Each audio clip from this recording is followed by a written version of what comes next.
Well, we got some excitement. Stage 8, Giro Terni to Fossombrone, 207 kilometers. We finally get some excitement right before a deciding stage, which is tomorrow, the individual time trial. This is Tyler Yonke, Between Two Wheels Cycling Podcast, coming to you on the 8th stage of the Giro, Saturday. It's been a fun day. I've just been hanging out with family. It's Mother's Day is tomorrow. Happy Mother's Day to all the mothers, wives out there. Anyway, let's get right to it. Before I'm going to get to this, because this had some lumpy stuff. Yesterday, we saw one of the most boring stages ever. Now, you read a book. Not every page is a page turner, as they say. Let me fix this camera.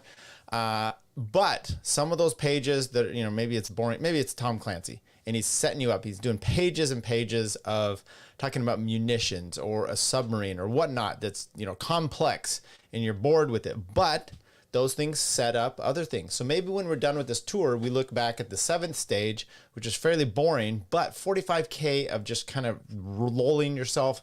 It's kind of easy, but it does work itself into the legs and cause problems. And maybe we saw a crack in the armor today, or those crashes, those early stage crashes, the first 7 stages we saw Remco going down. I'm saying you got to push him, because if he's injured at this point, or if he's trying to recover and things just aren't quite right, now is your chance to take advantage, pick some seconds off bit by bit. Now, could all be for naught, because tomorrow's 35-kilometer time trial might equalize things out, but let's at least fantasize and enjoy some of the fun stuff that we've had going on. Okay, before we get into that, though, I thought we'd play some interviews from before the stage, the interviews before the stage start today. Let me see, we got Mansworth. I wanted to play Joe Dombrowski here. Let's start with Joe Dombrowski. Give his... Is today the day to celebrate your birthday with a nice victory? Well, I didn't get to celebrate yesterday, so maybe. I mean, I'll try for the break today, but I think everyone is going to try. It seems like a day the breakaway has a really good chance to win. But, I mean, the last climb's really punchy, and it can suit a lot of riders. So I wouldn't say it's necessarily the most adapted stage to me. But, I mean, we could pick 30 riders who could win today. But, yeah, I'll try and go in the break. But also all my teammates will, too. And how have been the feelings these last days? Not all your teammates. Yeah, Not so Mark far Cavendish. so good.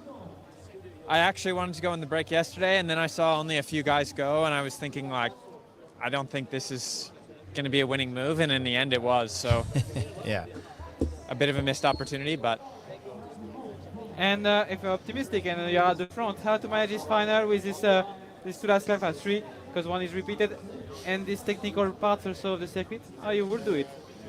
Yeah, I think if I had to guess, I would say I think it's going to be a fight for the stage from the breakaway, and I don't think the GC guys are going to take risk today, because it's quite a narrow road, and I could see it being kind of risk off for them and being a fight for the stage win. But we never know. I mean, yesterday I didn't think that breakaway was going to go to the line, and it did, so yeah, predictions are hard to make. But if you are at the front yourself, how to manage that part? How to try to go get the stage if you're in the breakaway? Yeah, I think you need to see who else is there, ride smart, and also, even in a big break of 20 guys, it can make a difference if you're at the front or the back on those descents, because if someone puts on pressure on roads that are so small like that, it can also split. So just paying attention, and then the first half of the stage, if you're in the breakaway, is pretty straightforward, big roads and flat, so... So we didn't get much out of Joe Dombrowski other than not all. He said all his teammates were going to try to get in the break. I don't think Mark Cavendish was going to. Look, he didn't really actually mean Mark Cavendish. A few things out there. He thought that it was too tricky. You wouldn't see the GC play, but he did give a kind of a, I don't know, little input there of saying, yeah, but I don't know, because look what happened yesterday. You would have thought that they would have gone for it yesterday, but they didn't. Let's try Brandon McNulty, see what he had to say at the start here. Brandon, what are your views on today? Is that a nice opportunity for you? Yeah, for sure. I think today's another good one for the break, so we'll try for it. And I guess then it's a final you like. There's 3 climbs and 1 we repeat, so 2 climbs. Yeah. And technical parts too. What do you think of it? Yeah, it looks nice. We've been watching from, was it 2019 when they did it in Treno? Yeah, it looks like a hard final. How would you play your card there in that final if you were at the front? It's tough to say. Maybe go on the long climb, but also maybe wait for the final. So depends on the group, I guess. And can it be? Can the distance can really make a difference too? Because it's quite technical, narrow roads. Yeah, for sure. I mean, we Pace. see Lusenko crash 2 times on it the year they finished, so that's definitely one to watch out for. And just one last thing, how are the legs after a tough hard first week already? How do you feel? Yeah, good. I think. I mean, the rain and the long days have been a lot, but they're good. He seemed jazzed. He seemed jazzed to have this. Okay, interview at the start. Tail, last person, and then we'll get to the actual race itself. Sad news, Filippo is leading the Giro. I mean, if there's anything you can do against this, but for sure it's a big loss for the team. Yeah, of course, but Filippo Ganna out with COVID. There you go. There was some rumors there because they had been talking about one rider had been isolated from the team, to and from. Evidently, he'd got it. It's what it is. this is the history of racing, and definitely Grand Tour racing. It's nothing new to have people ill during a Grand Tour. The body is under a lot of stress, and there's a lot of things to consider, and a big part of doing well in any race is staying healthy. So it is what it is, and we're really sad to lose Filippo, of course. It's really unfortunate for him, but he has to look after himself now and recover well. How much were you surprised that nothing for the GC rider happened yesterday in the final kilometers? Of course we expected a big day, like I told you in the morning, but in the end the weather was what it was, and there was nothing to be done. If it's a headwind like that on 4 or 5%, it's another story, and that's the reality. And the Giro is long. I'm sorry for the fans that they didn't get the race that they probably wanted yesterday, but in the end there was never going to be a different scenario with that conditions. It's like you saw also earlier in the year in Terni, was a big group on the mountain top with the wind, and it's like that. It's a way to demonstrate cycling. When you're in the wheel, it's different than on the front, and yesterday showed that more than most. Well, not today, By the way, it's interesting because I saw an interview with Warbass. What's his name? Anyway, from AG2R American, Larry Warbass, and he's like, the wind wasn't bad, and he was sitting on the front. So it's kind of interesting. But Ineos has gone out there. G Thomas has said the same thing about the wind is too much. So perhaps it is. The wind is effective on a climb. You're gonna get a little bit less resistance, or more. Behind, you're going to be able to draft a little bit. So who knows? stay safe, or a chance maybe to try in the tricky final? Yeah, it could be another day tricky to predict. I think very likely a big breakaway, fighting for the stage. And probably some action in the final, but more people trying to, like you say, stay in the front. And really technical downhill that we've seen a few years ago in Tirreno. And a tricky final in general with steep gradients, tiny road on the climb. So everyone knows what to expect. All the riders have seen it, and it will be interesting. I think it will be a long time before we see a breakaway today, unlike yesterday. But who knows? I could be wrong. All right, interesting predictions. So I think now let's get to the actual racing. So we'll pull up here a little highlights of what they call it, a punchy finale. Okay, so by the way, down they're going to start coming more north, but Luke Nason's still in the pink. I don't know what this Terni, this area, this Terni. Let's take a look here, see if we can get there. You go. Trying to get the full. Okay, there you go. Fossombrone. They come into the finish area and they do a circuit. It's like, I don't know, 30 kilometer circuit with a good little climb. So here it is. They come in. There's a sprint, 2 sprints. There's a little GPM. There's a KOM. There's another KOM. It's a bigger one. And then they come through and they hit this last kicker before the finish. 207 kilometers. So another long day in the saddle for everybody. Look, breakaway gets up the road, and you've got, 5 riders in there. Ben Healy, you've got a movie star rider. I should maybe they'll say all the riders. I don't know all the riders in there, but I will say with about, So these guys are out there for quite a while. I don't know the full details because I didn't see it all. But let's get to where we get a kickoff here. Ben Healy from the break, 40 kilometers, that second to last climb before they come into the circuit and do a lap there. He just takes off. And by the way, we saw this guy in, I said before it was Liège and something else, but it was Provenças Pile and the Ardennes Classic. I think he was up there in both of those to Pogacar. Phenomenal. He I don't know. We'll look at exactly who he is, and we'll talk about his results because he's been flying. Evidently, he's the Irish time trial champion as well. He can go uphill. He's very good at this. So he decides why wait for it. And Sean Kelly, he's been saying this over and over. He talked about this with Simon Clark on the GCN commentary and DeMarchi, saying they shouldn't have dropped everyone earlier. They need them for the flatter stuff. There was just too much up and down today to take someone along and to really have them necessary. There was some flat stuff in between, but remember, there's also a national time trial champion. Now, it is Ireland. I don't say that in any despondent way, but it's not like, hey, I'm the national time trial champion of Italy and you've got to go against, some big time hitters. It's Ireland. Okay. It'd be like America's time trial champion. Fine and dandy, but it's America. It's maybe, unless Lance is part of it, which he never really was. Then there you go. The point is, Ben Healy, fine rider, goes uphill exceptionally well, especially on these punchy things. And that's this important part to take into account today was yesterday you had the 45 kilometer climb. Today you get these punchy and it's a little bit different ride. And by the way, I thought when he took off 39, I'm like, this guy, especially the way he just flew up the last climb, I figured he had a very good chance. And what he just kept doing was putting in more and more and more time into everybody. Now, this is 39K with 132 left, but I swear he went much, much earlier than that. 40K, yeah, he's already solo here. Let's see if we go back far enough. 50K, there you go. There it is, 50.3. That's when he takes off, 50 kilometers to the finish.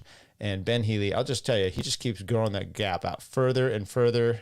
And he ends up holding everybody off with a fine advantage, gets the win. Now, the final group comes in here, the last 5K. There's this 4 or 5 minute climb to the finish, and Roglic team moves up to the front well in advance of the final when they're hitting the climb.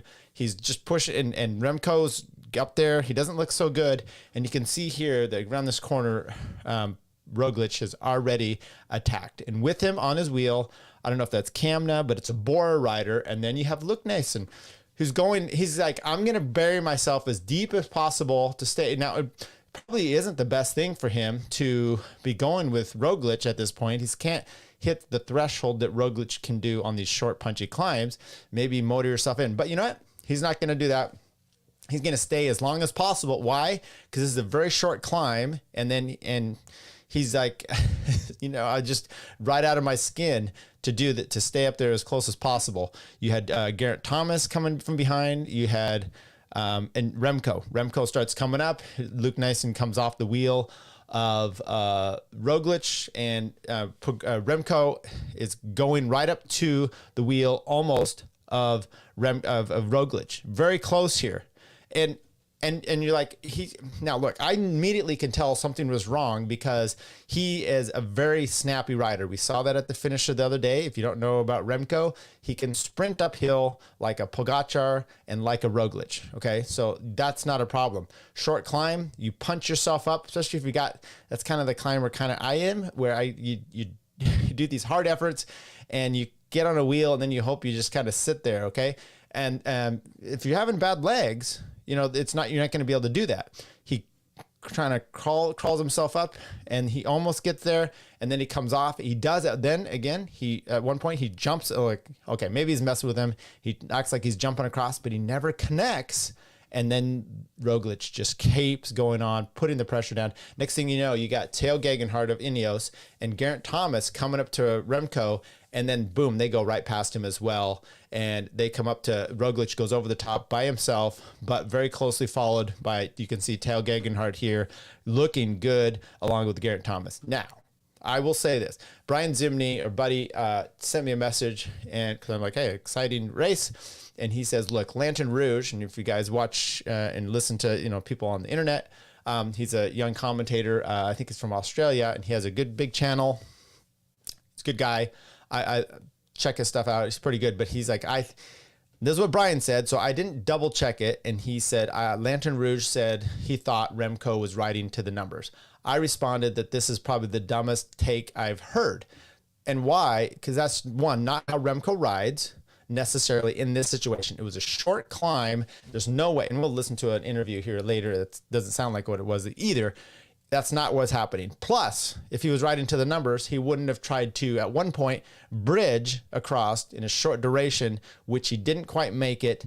And so he's not riding to the numbers. That was like not an exception. And if he would have done that, he would have caught him at the top. The only numbers he's riding to, by the way, was the minus 14 seconds that he gave up to Roglic here, which he did. Ben Healy deserves a win. Brilliant ride for him, for EF. Gets to do a post up across the line. Let's give him his full page due here.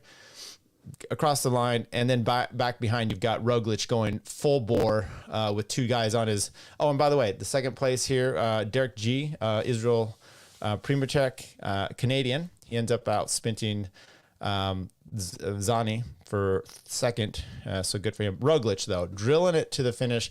It wasn't until inside the last 1K it looked like that you even had Teo and Geraint Thomas helping him. Now, were they not helping him on purpose, making him do the work? Maybe, but that didn't make sense. I just think Roglic was going so hard. They were trying to recover. He does have some of the best 5-minute effort. This is why you see Roglic near the end of a stage. He'll be able to sprint and do these, at the end of the climb. But so does Remco. So Remco, maybe just not good wheels today, legs that is. And Roglic was obviously riding well and then pushing it all the way to the finish. Down the climb, it was a technical descent. Roglic was just bombing down there. He didn't go down. I'm trying to remember. There was a rider that I did see go down. Remco gets dropped by João Almeida and Caruso, I think. They were just a group right behind. And then Remco's in the next group. So he was just not really having the day that he needed. So you can see back there's two separate groups. They come across the line, the three, Geraint Thomas, Teo Gegenhardt, and Roglic. Ben Healy obviously gets the win. And 14 seconds in the nether behind comes across there.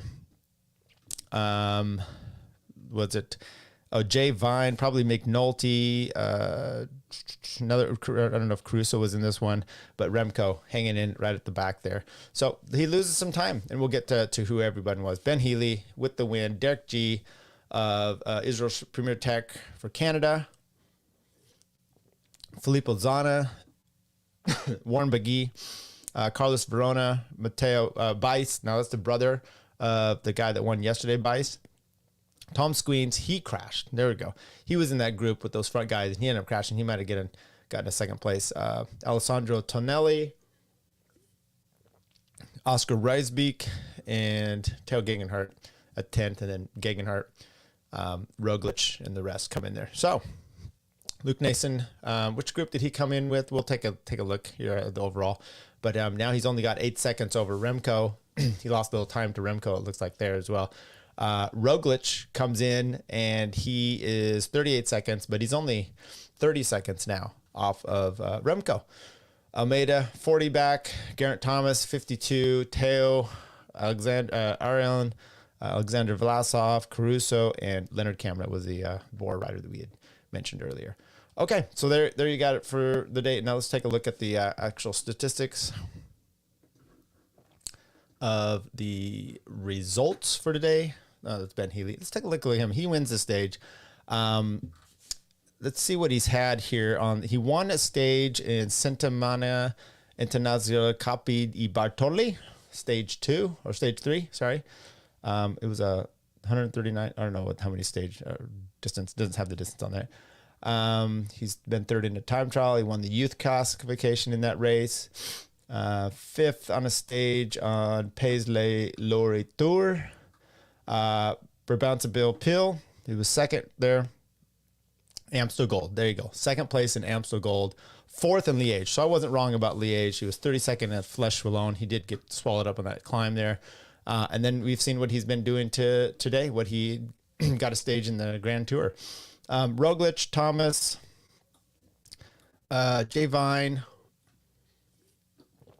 Jalmeda comes in with Caruso. Jack Haig was back there with the Sivakov, Hugh Carthy, Remco, Kamna. Sepp Kuss comes in 5:34. I mean, you just sit up when your leader takes off. Luke Nason comes in at 5:08 behind Ben Healy, which was, let me see, 4:34.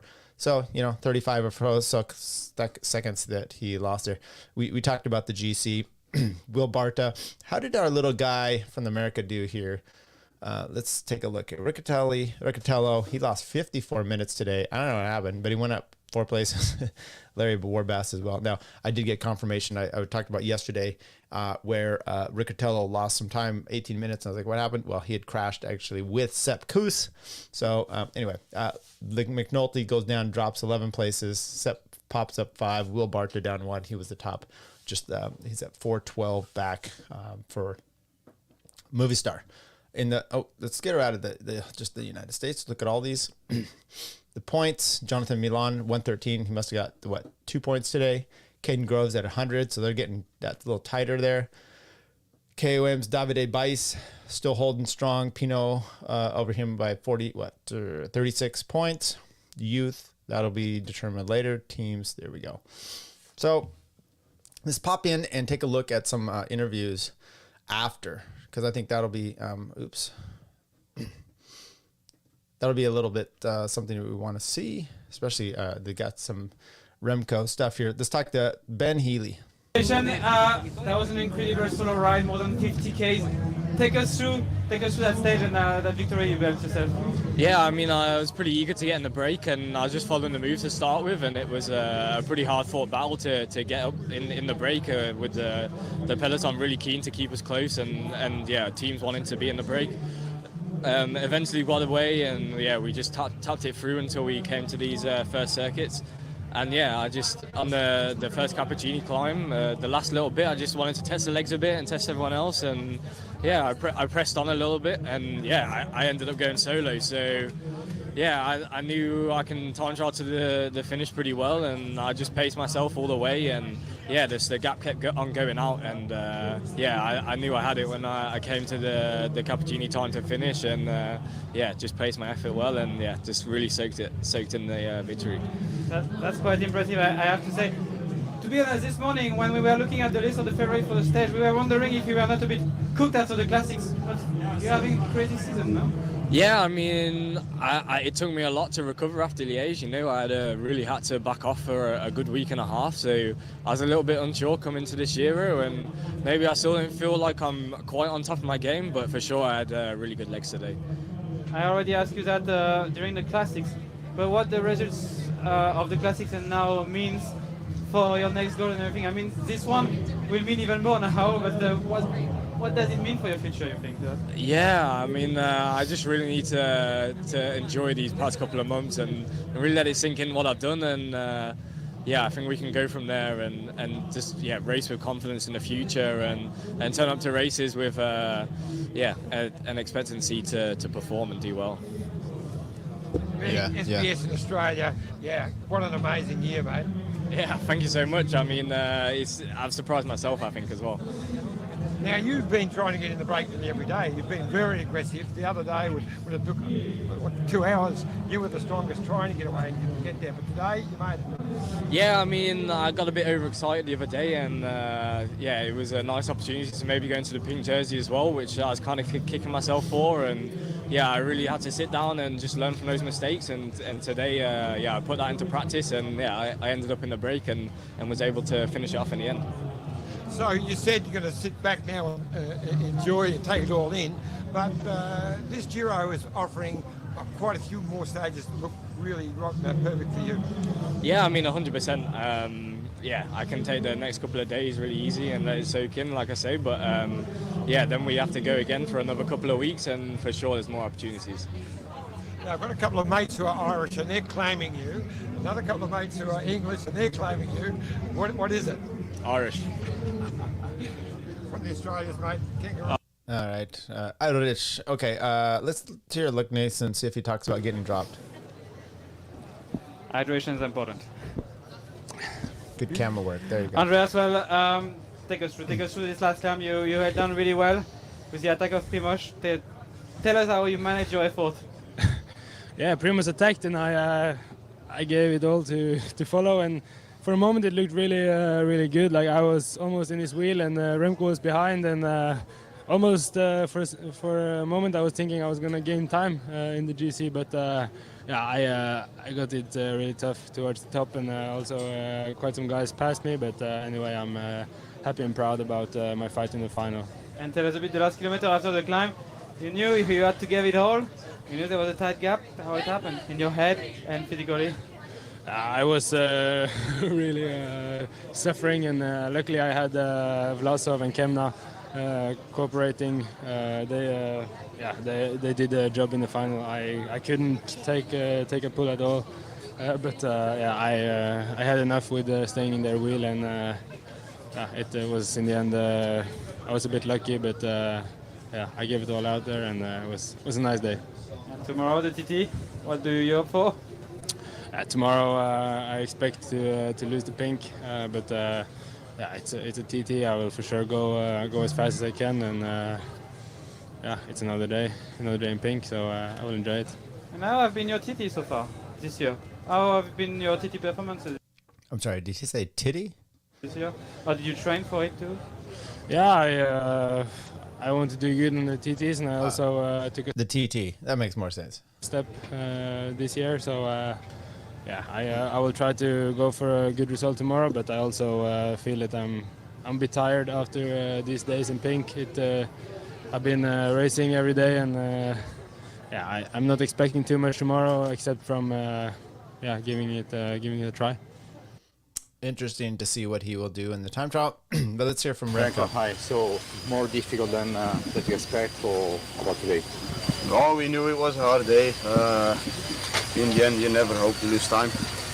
But today it was my time to lose. It was my turn to lose some time. So life goes on. When Roglic attacks, did you expect about the attack of Roglic? Yes, because the small bump, like 30k to go. Small bump. They went up really fast, and I started to feel my legs there. So in the end, it was again a super long day on the bike. And by the way, I just think that's an interesting thing. He's talking about feeling his legs, the 30k to go, and they capitalized on that. So you never know when those opponents are feeling it. Maybe yesterday, he was feeling it, and they just decided the wind was too much. Who knows?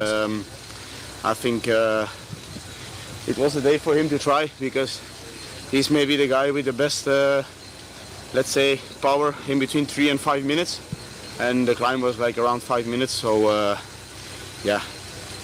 it was a big effort from him, and just a big show and a big congrats to their team, because they did a very good job. We know, of course, that you've done. So yesterday you looked very good. Today is always very good, or a little bit less in your mind? No, the feeling is okay, just not the freshest legs. We're also getting towards the end of the first week, so I hope for better legs tomorrow, so I can try to put the hammer down again and take time on all the others and try to win the stage. You are already riding a time trial bike, so you are ready for tomorrow?